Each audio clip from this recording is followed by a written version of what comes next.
Good day, everyone. We are the Group 6 reporter, and our assigned topic is the procedure phases followed in the polygraph examination. So, next slide is the sequence of presentation. Third is the topic learning objectives. The next slide is the introduction. Now, let's proceed to the discussion. The phases of polygraph examination usually composes of four stages. The first one is the preliminary preparation or initial interview. Phase 2 is the pre-test interview. The phase 3 is the examination proper, and the phase 4 is the post-test interview. So we're going to talk about these different stages and their significance to the conduct of polygraph examination. Next slide. First phase is where initial interview is being conducted. To inform everyone that the investigator and polygraph examiner are not the same person. Initial interview with the investigator handling the case or person requesting it. Presentation of all evidence and documentation will be done for the preparation of making question. In this phase, the polygraph examiner will interview the investigator who requests a polygraph examination to the suspect, complainant, or witness in order to have a lead for the investigation and also to discover if they are telling the truth or not. Usually, the information that being gathered in investigation process is being forwarded to the crime laboratory. When there is information gathered by the investigation or on case are being processed and used by the personnel that are conducted on their own type of examination in the laboratory. The same process also applies to the conduct of polygraph examination. The person who will conduct the polygraph examination is not the same person who conducted the investigation. Therefore, there is a need for the polygraph examiner to be oriented with regards to the necessary information and all of the information that was gathered by the investigator on case. So that is the purpose of conducting initial interview wherein the polygraph examiner will be asking and collecting all the data collected by the investigator on case. So, as to have a basis in formulating questions that will be asked during the conduct of polygraph examination, since it is not the polygraph examiner who had personal knowledge regarding the crime itself. Therefore, there is a need for an orientation so that all the necessary information that the polygraph examiner will be needing in conducting or formulating question and conducting the examination will all be gathered. So that's the one of the purpose of conducting initial interview. The initial interview is being conducted between the polygraph examiner to the investigator on case. Next slide is the preliminary observations. Behavioral observation of the subject begins from the time he enters the reception room until he is escorted into the examination room and must be recorded by a secretary receptionist. So we need to observe the subject's general conduct or behavior while in the waiting room. This will give the examiner a clue or guide in the most effective handling of the subject, particularly with regards to his possible resentment toward the test or the other attitude which should be understood and alleviated before the actual administration of the test. Take note, subjects will not be scheduled for examination when they are obviously fatigued or in ill health, physically injured or in pain. Their judgment is obviously influenced by or impaired by drugs or alcohol, or have just suffered from emotional trauma. Good day everyone, I Cadet Second Class Lope James Ryan and I am discussing the phase 2, the pre-test interview. This is the stage of interview of this subject. purpose is to prepare or condition the subject of the test. The following should be taken consideration. So, as you can see, there is a contact between the examiner to the examinee. So, after collecting the necessary data from the criminal investigator, itself, the examiner now have an initial contact with the examinee or the subject of the polygraph examination, wherein at this phase the polygraph examiner will be informing the necessary information as required by the law of the subject of the polygraph examination. And the number one is focus, or of course the constitutional rights. I would like to point out in this phase of polygraph examination that it is this phase that they consent is being secured. Consent coming from the subject or polygraph examiner, because our constitution provided us the rights not to incriminate ourselves or to provide any information that will be incriminatory on our part as human being. Therefore, if the persons requested to undergo the polygraph examination do not give his permission to undergo the polygraph examination, then the polygraph examiner cannot do anything about it. We are protected our constitutions not to incriminate ourselves. So there is an necessities that the consent coming from the subject must be taken, and that it is the purpose why at the second phase of polygraph examination this constitutional rights being explained him. So that is the trivia of our first phase. For the second phase, if you do not wish to undergo the polygraph examination, then the investigator as well as the polygraph examiner can do not do anything about it, because you are protected by your constitutional rights. So those who are wish to undergo polygraph examination must be give their consent and in verbal or writing. So again, the subject of polygraph examination now wishes to continue or to proceed in the conduct of the polygraph examination, meaning he waive all his constitutional rights relatively to protect against self-incrimination. Then the polygraph examiner may now proceed to gather the personal data from the subject itself. So the personal data, the name, the address, educational background, and other pertinent information that may be utilized in formulations of polygraph questions.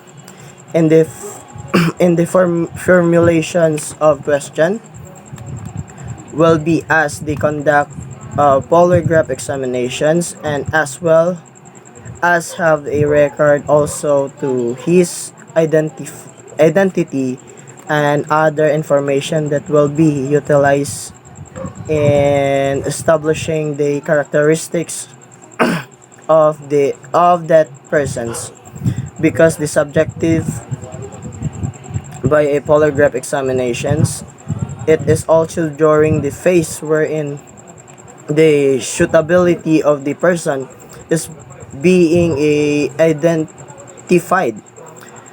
There are individuals who are not subjected to the polygraph examination because of their psychological or mental disorder that would definitely that affect the polygraph examination.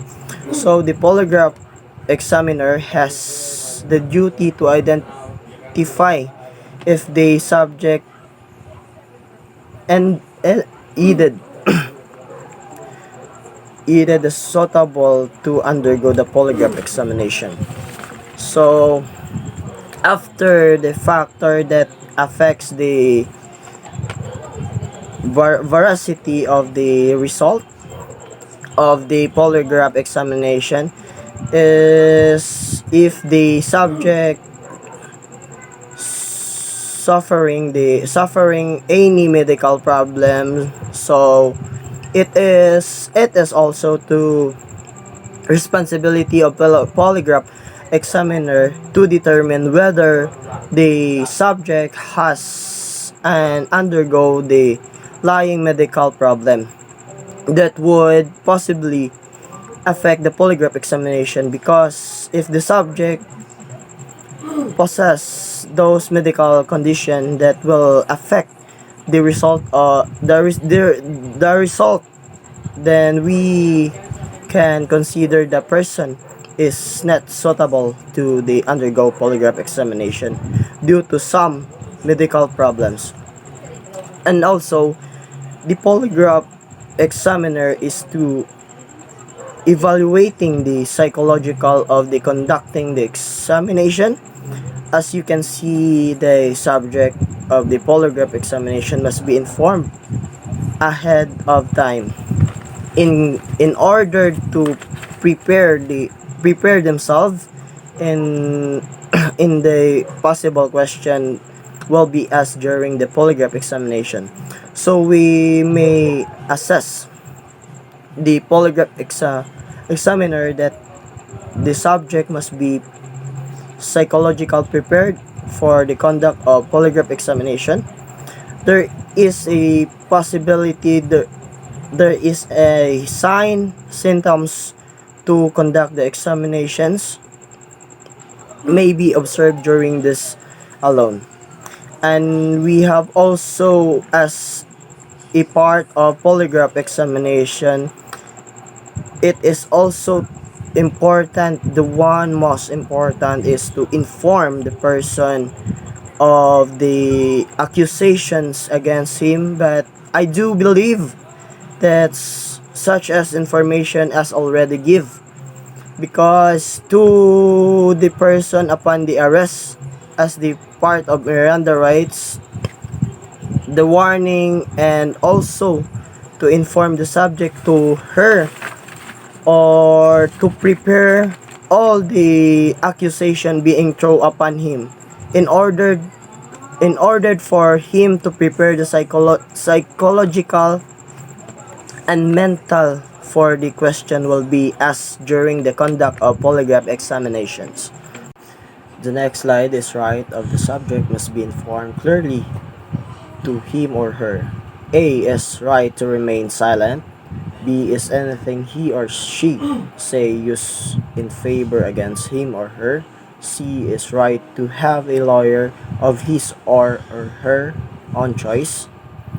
D is right to refuse. Note, the subject will be not scheduled to examination when they are fatigued, ill health, physical injured, or pain, or under the influence of drugs and alcohol, or having a suffered emotional trauma.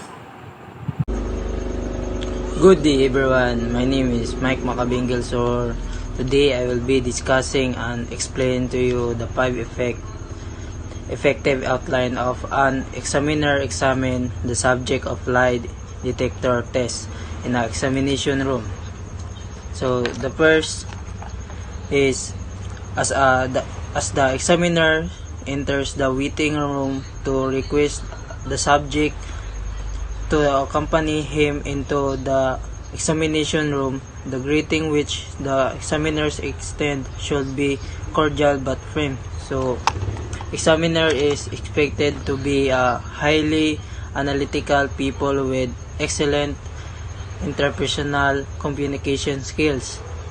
They combine knowledge of psychology and physiology to evaluate individuals for deceptive tendency while to avoid trauma to the subject after examination or interview. The examiners must approach to give an appropriate greeting for people we meet and have a formal but cordial relationship.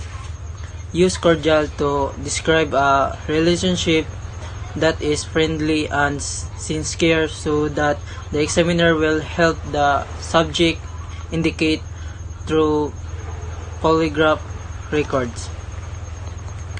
And the second is, upon entering the examination room, the subject should be requested to sit down in the chair alongside the instrument, and immediately thereafter the examiner should proceed to taking of the consent of subject.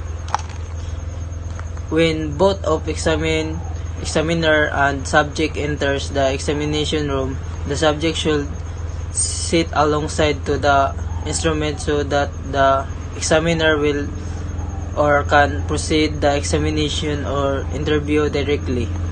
The third is then fill up the necessary data as in the interrogation log.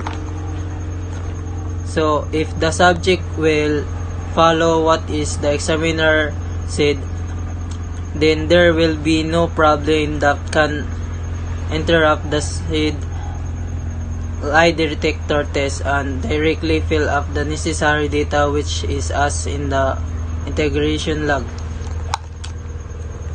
Next is, after forward inquire from the subject whether he has been on a lie detector test before. No further comment should be made by the examiner, but he should listen carefully to whatever the subject himself may say. So, the role of the examiner is to examine the subject, not to judge or ask something personal, but only about the case. It is not examiner's business if either it is subject first time or second time in the detector test. The last is, if the subject has not told of the purpose of his appearance in the testing laboratories, the examiner should explain that a lie detector test is desired of him as a part of investigation regarding the case. Much time should be expended in the preliminary interview as the circumstances reasonably warrant. So, as the part of the investigation for the sake of relieving the truth, it is the responsibility of the examiner to explain that the subject must cooperate for the said lie detector test that is desired for him or he. That's all. Good day everyone, my name is Michael T. Jordan and my report is about the phase 3, which is the examination proper. After the pre-test interview, the examiner should proceed to the placement or attachment of the polygraph sensors. The first to be attached is the pneumograph, followed by the cardiohymograph and the galvanograph. Review all the questions with the subject before the actual examination is made. The examiner should discourage any comments or statement by the subject. The test instrument must be given to the subject upon the completion of the necessary preliminary preparation. The instrument is attached to the subject when the blood pressure pulse cuffs is wrapped around the subject's upper arm or bicep, and the pneumograph tube is adjusted around the chest and abdomen. The cuff is then inflated to the point approximate midway between the systolic and diastolic blood pressure. That is midway between the pressure produced by the output action of the heart and the maintained at the time of the heart's intake action. The synchronous motor carrying the paper upon which blood pressure pulse respiration recording are made is then set in motion.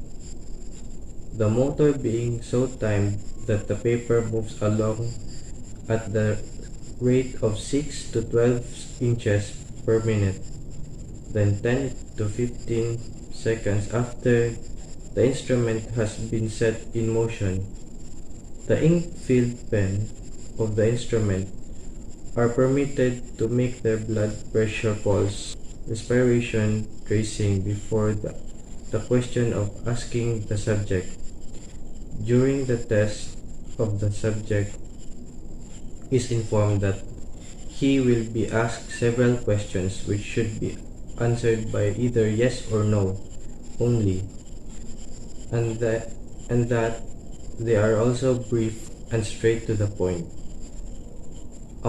Approximately 5 to 10 seconds after these instructions, first question is asked, and then the other questions follow after or at the interval or 15 to 20 seconds.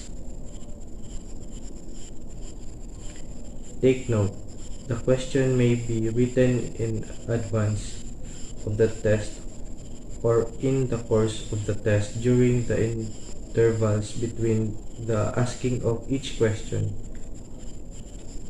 The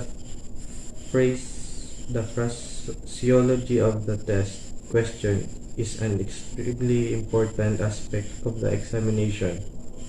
The question and every word used in the question must be unambiguous, unequivocal, and thoroughly understandable by the subject.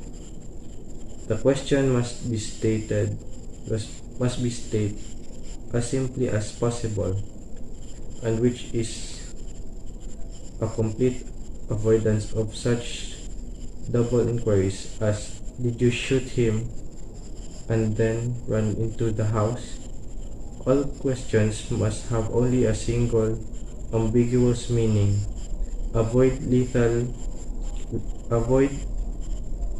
lengthy questions and avoid legal terms such as rape, murder, embezzlement. Good day everyone, this is Cadet 2nd Class Kim D. Halandoon, and today I am going to present the 3 standard test questions in Polygraph. So these are the following: irrelevant questions, relevant questions, and lastly the control questions. So first, let's tackle about what is irrelevant questions. So irrelevant questions, these are questions which have no bearing to the case under investigation.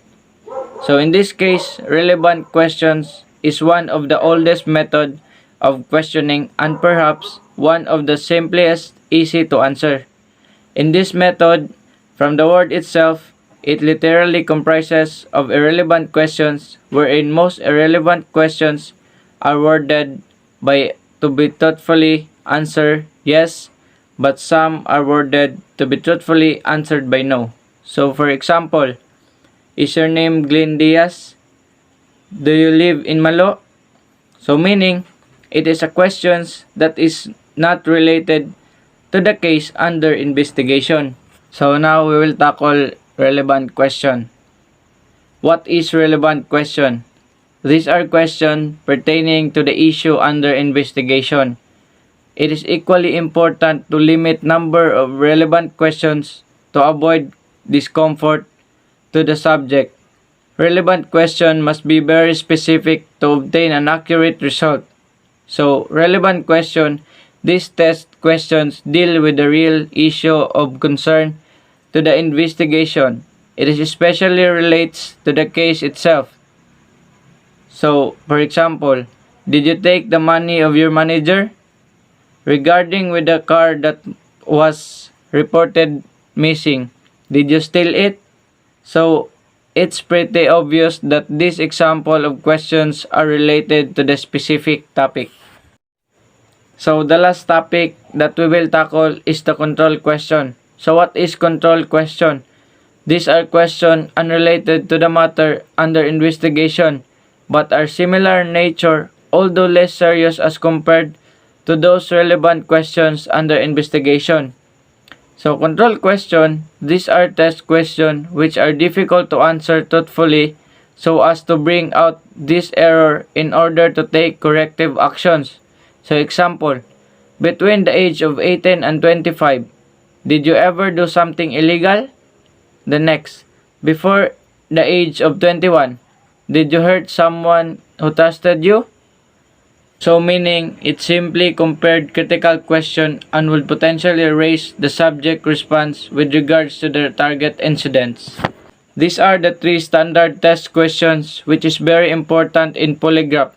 So is there any suggestions or clarifications?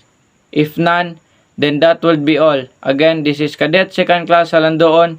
Thank you so much for listening and God bless us all. Good day, sir.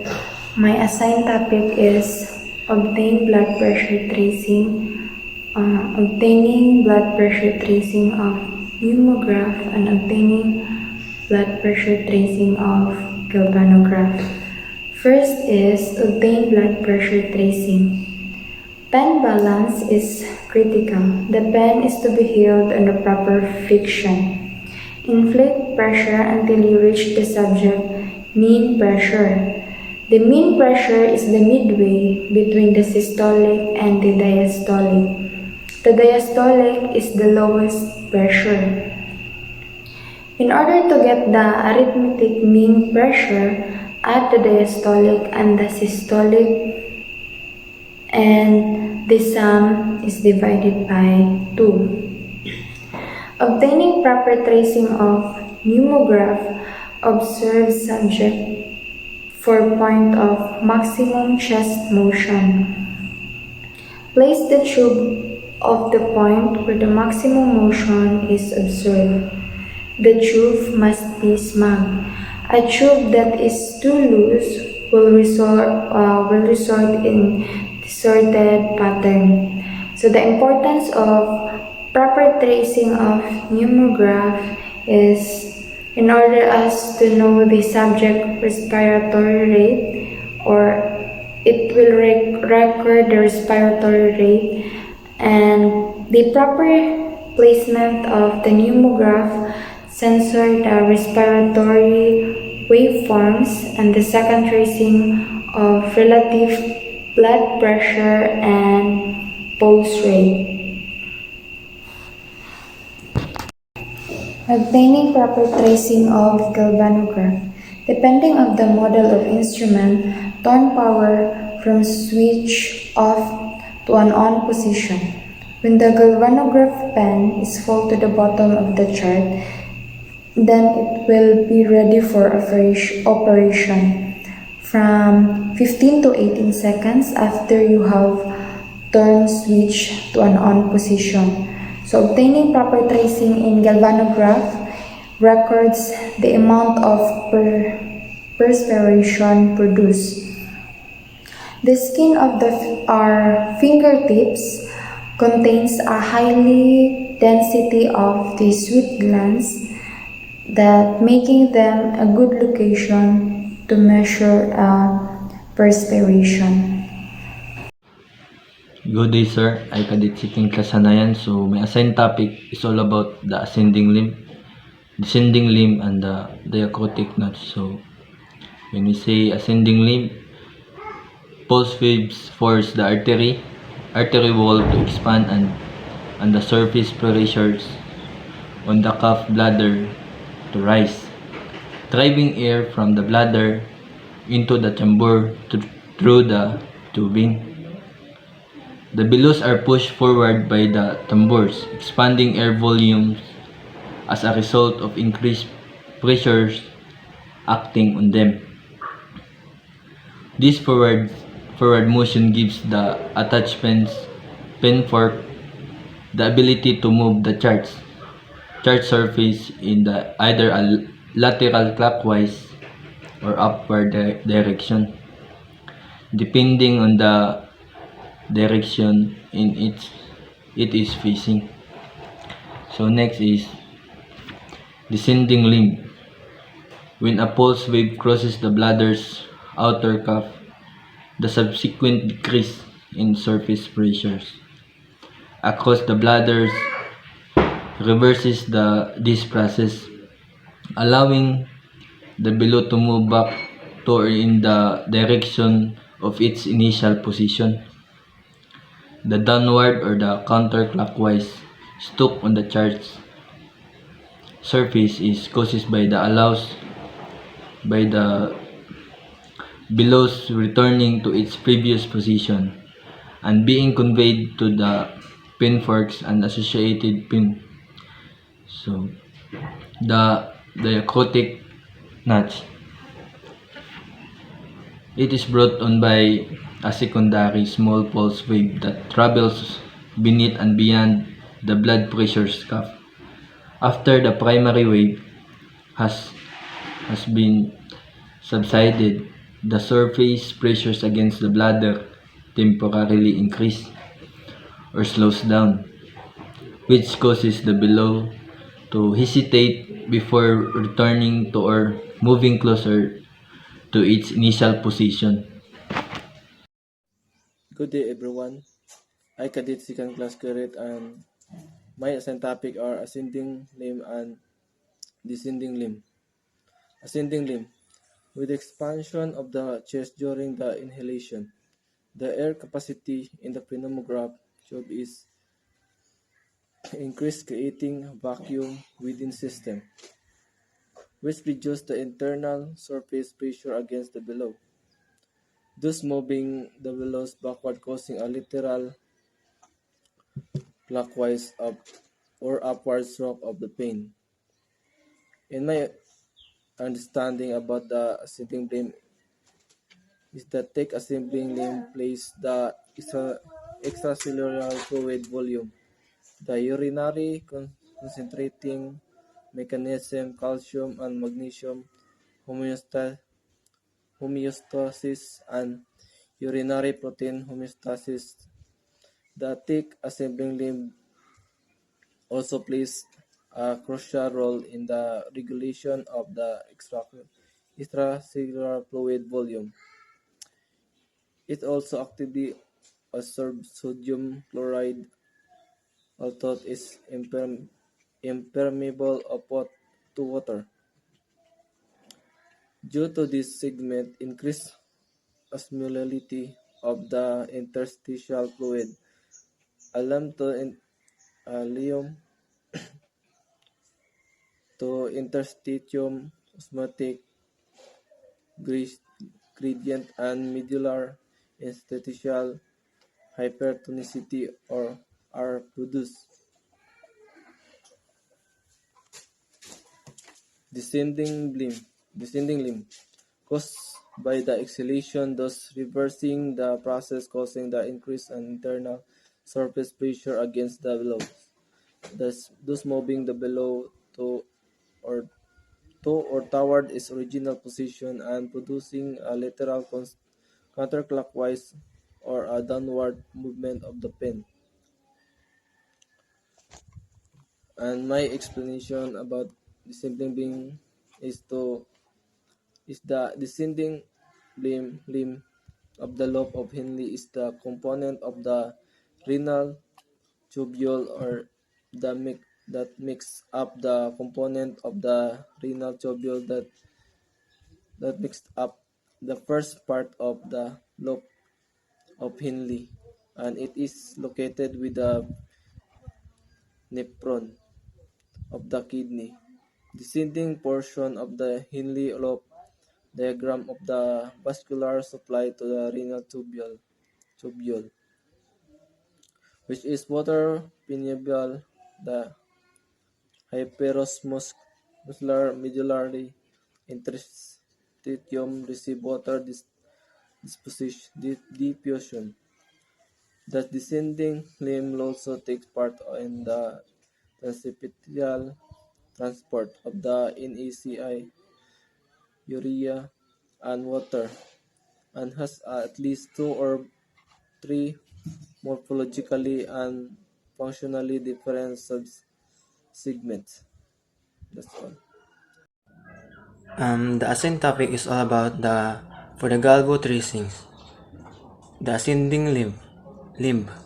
It is the cause by the decrease of the subject resistance which throws the established circuit out of balance and modify the electric current flow through the magnetic field surrounding the pivot movement of the recording pin. Um, the recording pin is based on the movement of the subject, then automatically record their machine. The second is descending limb. Physical cause is caused by a reverse in the subject resistance towards the original position, thus bringing the circuit back to or toward balance again, producing a lateral, clockwise or downward movement of the pin. And if the subject is toward the original position, the movement of the pin is automatically lateral, clockwise or downward. And the second is mechanical cause is the fine of coil spring attached to the pivot mounting pin cradle serve as counterbalance for pin movement either above or below the established baseline and assist returning the pin cradle to or toward the original position. The fine coil spring attached to the pivot mounting pin and serve as counter and balance for pin line and space or assist in returning the pin cradle toward the original position. What is the standard computing rate? The graph paper is line and space in seconds. It is moving under the pin at a uniform rate of 6 inches per minute. Rate is kept uniform through medium of synchronized motor from one heavy vertical line consume a 5-second period. It is also 1/2 inch. Count the beats inside any 5-second scale multiply by 12. The pin is moving under 6 inches per minute and rate through mediums synchronized, and it is beats inside 5-second scale and multiply by 12. This gives you a number of heartbeats at any point in the test. For greater accuracy, you count the beats into 5 seconds area multiplied by 6.